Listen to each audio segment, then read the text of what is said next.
नाजरीन आदाब, काफ़ी दिनों से आप प्रिंट और इलेक्ट्रॉनिक मीडिया में जीडीपी का शोर सुन रहे होंगे।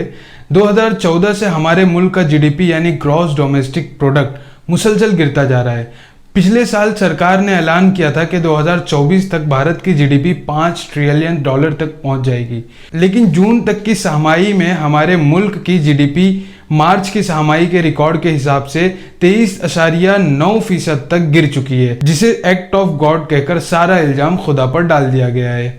2010 में हमारी जीडीपी 8.5% थी, 2017 में 7% और 2018 में 6.12% और 2019 में 5% और अब 2020 में हम दुनिया की सबसे बुरी इकोनॉमिक सिचुएशन का सामना कर रहे हैं। दोस्तों, इससे पहले कि हम आगे बढ़ें, इस तरह की मजीद वीडियोस देखने के लिए आप हमारा चैनल सब्सक्राइब करें और बेल आइकॉन पर क्लिक करें। आज हम जीडीपी के मुतालिक आपके तमाम कंफ्यूजन को दूर करने की कोशिश करेंगे। जीडीपी क्या है, किसी भी मुल्क की जीडीपी कैसे तय की जाती है, जीडीपी में गिरावट किन फैक्टर और पॉलिसीज की बिना पर होती है, जीडीपी में उतार चढ़ाव आम इंसानी जिंदगी को शॉर्ट टर्म या लॉन्ग टर्म में किस तरह मुतासिर कर सकता है, वगैरह वगैरह।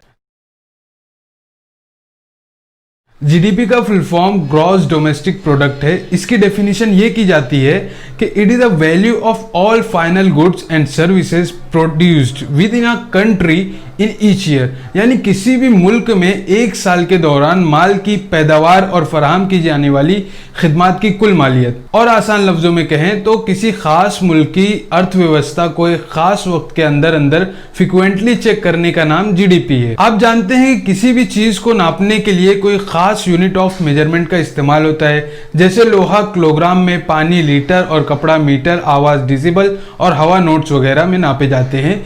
इसी तरह किसी भी देश की अर्थव्यवस्था या इकोनॉमी को जीडीपी से नापते हैं। अब अगर किसी मुल्क की जीडीपी बढ़ती है तो मतलब मुल्क की मईशत मजबूत हो रही है, यानी इकोनॉमी उसकी ताकतवर हो रही है, और अगर जीडीपी में गिरावट आने लगे तो मईशत कमजोर होती है। याद रहे, कोई भी मुल्क सिर्फ अपनी डोमेस्टिक टेरिटरीज यानी अपनी पॉलिटिकल बाउंड्रीज में हासिल होने वाले आउटपुट को जीडीपी में शामिल करेगा। कहीं साल भर में एक बार तो कहीं 2 बार, कहीं 3, कहीं 4 बार इसे शुमार किया जाता है। हमारे मुल्क भारत में जीडीपी के आदाद शुमार हर 3 महीने में एक बार शाये किए जाते हैं। जीडीपी को एक मिसाल से समझते हैं कि पूरी दुनिया ने मिलकर अपने अपने मुल्क में 100 रुपए के गुड्स एंड सर्विसेज का आउटपुट जनरेट किया, जिसमें अमेरिका का 20 रुपया और इंडिया का 10 रुपया है। यानी 10 रुपए का आउटपुट इंडिया का है और 20 रुपए का आउटपुट अमेरिका का है। तो इंडिया की जीडीपी को 10% और अमेरिका की जीडीपी को 20% माना जाएगा। इसी तरह दुनिया का जो मुल्क जितना आउटपुट जनरेट करेगा उसी हिसाब से जीडीपी परसेंटेज काउंट किया जाएगा। हर मुल्क 2 तरह से पैसे कमा सकता है। नंबर 1, कोई सामान बेचे जैसे अनाज, मोबाइल फोन, मोटरसाइकिल वगैरह, इसे गुड्स कहते हैं। नंबर 2, सर्विसेज दे यानी खिदमत अंजाम देकर पैसे वसूल करे, जैसे किसी भी किस्म की नौकरी, डॉक्टर, इंजीनियर या नाई और मोची वगैरह, इसे सर्विसेज कहते हैं। इससे हासिल होने वाले आउटपुट को भी जीडीपी में शामिल करते हैं। मान लेते हैं कंपनी ने चप्पल बनाया, जिसे बनाने में बहुत से मटेरियल्स लगे, बहुत सी मशीनरीज का इस्तेमाल हुआ, इलेक्ट्रिसिटी लगी, मजदूरी लगी, फिर पेपर वर्क लगे और ट्रैवलिंग का खर्चा लगा। कुल मिलाकर कंपनी ने 150 रुपए खर्च करके एक चप्पल बना दिया, लेकिन जब वो मार्केट पहुंचा तो 250 रुपए में बेचा गया। लिहाजा 150 रुपए कॉस्ट प्राइस या इनपुट कहलाता है, जबकि 250 रुपए चप्पल का आउटपुट या मार्केट प्राइस माना जाएगा। इसी तरह हम किसी सैलून में जाते हैं तो नाई कैंची, ब्लेड, उस्तरा, ट्रिमर, टेबल, कुर्सी, शॉप और बहुत सी चीजों पर खर्चा कर बाल काटने में मेहनत भी करता है। लिहाजा वो हमें सर्विस देकर हमसे 150 रुपए वसूल करता है। तो जो पैसा नाई का खर्च हुआ वो इनपुट हुआ और जो हमने नाई को दिया वो आउटपुट। याद रहे, गुड्स एंड सर्विसेज से हासिल होने वाला आउटपुट ही जीडीपी में काउंट होगा। अगर कोई विदेशी कंपनी इंडिया में कोई चीज बनाए या कोई सर्विस दे तो उससे जनरेट होने वाला आउटपुट यानी कि मार्केट वैल्यू भी इंडियन जीडीपी में काउंट होगा, लेकिन ग्रॉस नेशनल प्रोडक्ट में गैर मुल्की कंपनियों से हासिल होने वाला आउटपुट शामिल नहीं होगा। जीडीपी निकालने का तरीका यह है कि consumption plus investment plus government expenses plus export minus import equal to GDP. मिसाल से समझते हैं कि भारत में रहने वाले मुल्की और गैर मुल्की लोगों ने पूरे साल में 1000 रुपए के रोजमर्रा में इस्तेमाल होने वाले सामान खरीदे, मसलन खाना, तेल, साबुन, कपड़ा, मोबाइल फोन वगैरह, तो ये कंजम्पशन हुआ। इसी तरह बिजनेस में लगाने या फायदा कमाने के लिए आवाम ने 2000 रुपए लगाए, तो ये इन्वेस्टमेंट में शुमार होगा। अगर सरकार अस्पताल, स्कूल, यूनिवर्सिटी, पब्लिक पार्क वगैरह पर 1000 रुपए खर्च करती है तो गवर्नमेंट एक्सपेंसेस इसे कहेंगे। यानी गवर्नमेंट ने अगर किसी भी चीज पर खर्चा किया है तो वो गवर्नमेंट एक्सपेंसेस हुआ। फिर हम एक्सपोर्ट को इंपोर्ट से माइनस करेंगे, यानी अगर 1000 रुपए का सामान हमने अमेरिका को बेचा और 200 रुपए का सामान खरीदा तो बचे हुए 800 रुपए भी जीडीपी में शुमार किए जाएंगे। अब कुल मिलाकर हमारी जीडीपी 4800 रुपए हुई। लेकिन अगर हमने अमेरिका से 1000 रुपए का सामान खरीदा और सिर्फ 200 रुपए का बेचा तो हम 800 रुपए के नुकसान में रहेंगे, क्योंकि हमारे मुल्क से 800 रुपया बाहर चला गया, लिहाजा जीडीपी में से ये 800 रुपए माइनस हो जाएंगे। यानी इस सूरत में हमारी जीडीपी हुई 3200 रुपए। इसी तरीके पर हर मुल्क जीडीपी नापता है।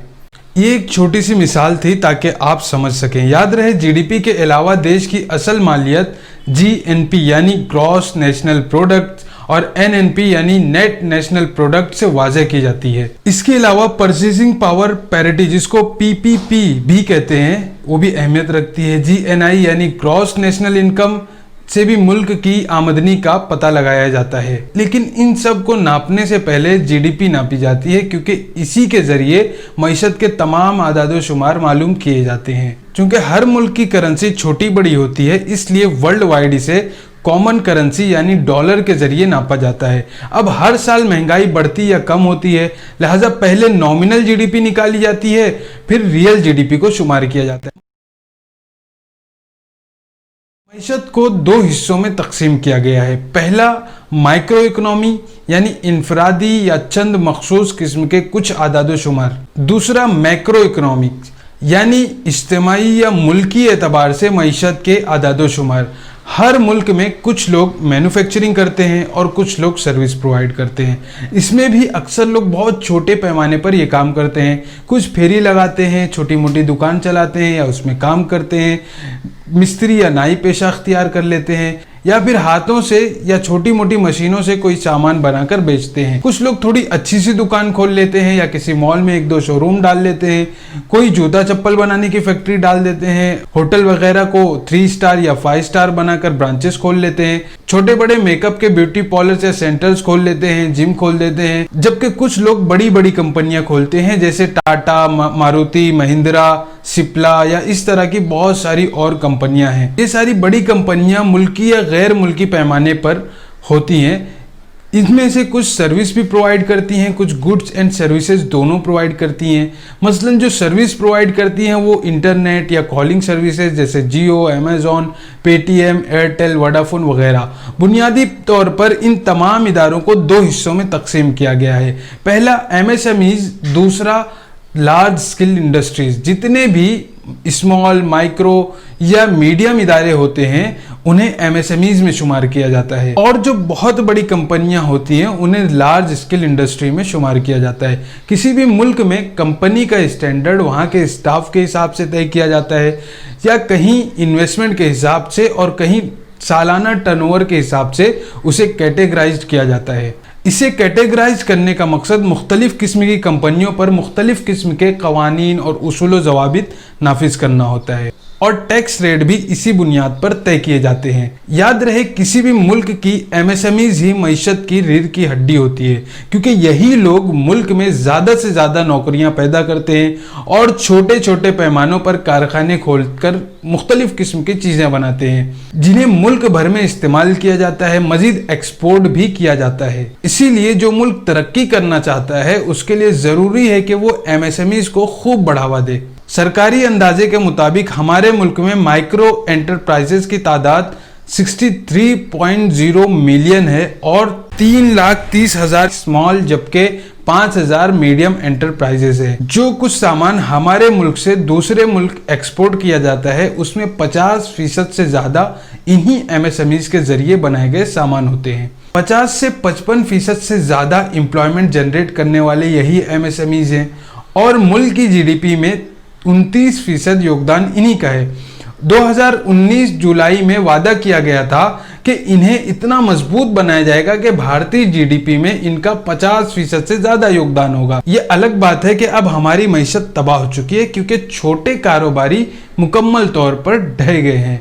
क्योंकि जब तक छोटे मोटे कारोबार करने वाले या छोटी फैक्ट्रियां और दुकानें चलाने वाले आसानी से काम कर सकें, तभी तक किसी भी मुल्क में खुशहाली कायम रहेगी। अगर ये परेशान हुए और इन्हें नुकसान हुआ तो मुल्क के 60 से 70% अवाम बराह रास्त मुतासिर होंगे।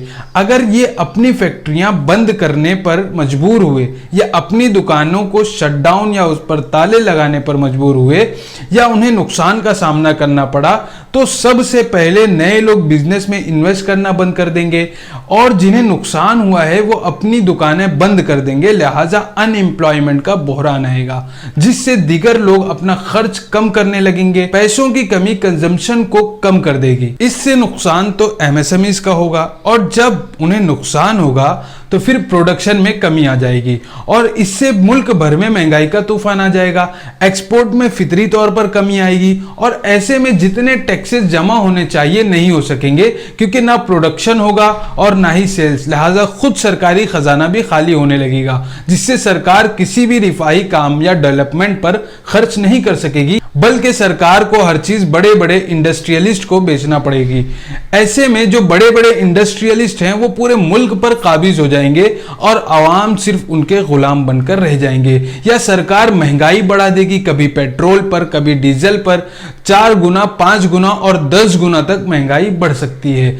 इसलिए सरकार की जिम्मेदारी है कि सबसे ज्यादा तवज्जो एमएसएमईज पर दे और ऐसी पॉलिसियां बनाए जिनसे उन्हें ज्यादा से ज्यादा फायदा पहुंचे। आप गौर करें कि आज हमारे मुल्क की जीडीपी -24% तक क्यों गिर गई है। ये सब अचानक नहीं हुआ बल्कि सरकार के धीरे धीरे एक के बाद एक फैसलों की वजह से जीडीपी इस हालत को पहुंची है। इसे एक्ट ऑफ गॉड कहकर टालने की कोशिश की गई थी। हम भी यही मानते हैं कि ये एक्ट ऑफ गॉड है, लेकिन ये बात हुकूमत और आवाम दोनों को सोचनी और समझनी चाहिए कि आखिर खुदा हमसे नाराज क्यों है। याद करें 8 नवंबर 2016 की रात को जब हमारे वजीर आजम ने 1 घंटे तक नहायत ठहर ठहर कर नोटबंदी का ऐलान किया था और बहुत ही मजेदार अंदाज में उन्होंने नोटबंदी के उसूल जवाबित और इसके गाइडलाइंस के साथ साथ मकासिद वगैरह भी बयान फरमाए थे। हुकूमत के मुताबिक नोटबंदी का असल मकसद काला धन वापस लाना था जो दर हकीकत स्विस बैंक में जमा है, लेकिन नोटबंदी भारत में हुई। आरबीआई की रिपोर्ट के मुताबिक डीमोनेटाइजेशन यानी नोटबंदी की वजह से एमएसएमईज को जबरदस्त धचका पहुंचा। जी, उन्हीं छोटे मोटे कारोबारी लोगों को जो देश में 50% रोजगार पैदा किए हुए थे और उनके योगदान से 50 से 60% एक्सपोर्ट होता था। मजीद ये सेक्टर देश की जीडीपी में 29% की बढ़ोतरी करते थे। आप सोचेंगे कि मतलब यही एमएसएमईज यानी छोटे मोटे कारोबारी ब्लैक मनी दबाकर बैठे थे इसीलिए इनको धचका पहुंचा। हालांकि ऐसा नहीं है क्योंकि आरबीआई ने वाज़ेह तौर पर ऐलान किया था कि 99.30% नोट वापस मिल चुके हैं। दरअसल नोटबंदी ने पूरे देश को भयानक मंदी की तरफ ढकेल दिया था। छोटे मोटे कारोबार बिल्कुल ठप हो गए थे क्योंकि आमतौर पर 90% एमएसएमईज कैश पर ही चलते हैं। नोटबंदी ने मार्केट से कैश बिल्कुल खत्म कर दिया, यहां तक कि लोगों के पास जेब खर्च भी नहीं था और 2-4 हजार निकालने के लिए कई कई दिन तक लाइनों में खड़े रहना पड़ता था। ये सारे मसाइल थे जिन्होंने खास तौर पर एमएसएमईज को हिला कर रख दिया। यही छोटे मोटे कारोबारी हमारे देश में 90% हैं। बड़े बड़े इंडस्ट्रियलिस्ट को नोटबंदी से कोई फर्क नहीं पड़ा। अभी हमारे एमएसएमईज संभलने भी नहीं पाए थे कि जीएसटी का हथौड़ा पड़ गया। एमएसएमईज आज भी जीएसटी को पूरी तरह नहीं समझ सके हैं। जब सरकार से कहा जाता है कि जीएसटी को समझना इतना मुश्किल क्यों है तो जवाब मिलता है कि कानून ही ऐसा है। न इसे बिजनेसमैन पूरी तरह समझ पा रहे हैं और ना ही अकाउंटेंट और ना ही मिनिस्टर्स और न सरकारी एहलकार। टैक्स सिस्टम के अचानक निफाज ने एक मर्तबा फिर इन एमएसएमईज को बुरी तरह झंझोड़ दिया था।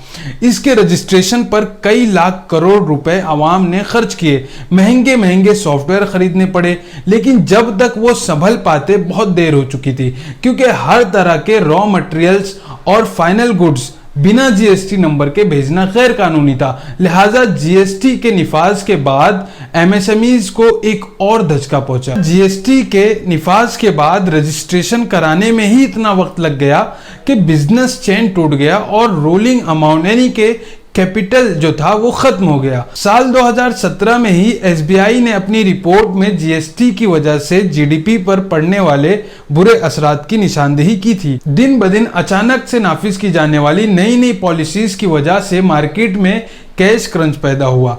अभी तक सिर्फ एमएसएमईज पर बुरे असरात पड़े थे, लेकिन 2019 में ऑटोमोबाइल सेक्टर पर बुरी तरह असर पड़ा।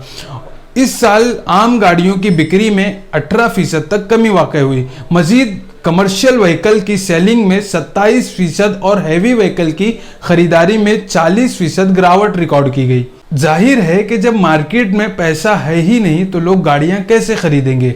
जब गाड़ियां बिकनी कम हो गई तो मैन्युफैक्चरिंग में भी कमी आई, जिसकी वजह से 2019 में ही बराह रास्त तकरीबन 3.5 लाख जॉब्स चली गई और 200 से जायद बड़े बड़े डीलर शोरूम बंद हो गए। लेकिन इससे मुतासिर होने वाले दूसरे सेक्टर्स और लाखों अफराद जिनकी जॉब्स चली गई, उनका तो अंदाजा लगाना भी मुश्किल है। सरकार ने इसकी वजह यह बताई कि क्योंकि हमारे नौजवानों ने गाड़ियां खरीदनी छोड़ दी हैं और ओला उबेर से चलने की आदत बना ली है, इसलिए ये सब हुआ। हालांकि 2016 से 2019 तक 3 सालों में ओला उबेर के इस्तेमाल में 60 से 80% तक की कमी वाकई हुई। क्योंकि अगरचे ये सवारियां दूसरी प्राइवेट सवारियों से सस्ती हैं, लेकिन आवाम की जेब में पैसे भी तो नहीं है कि इसमें सफर कर सके।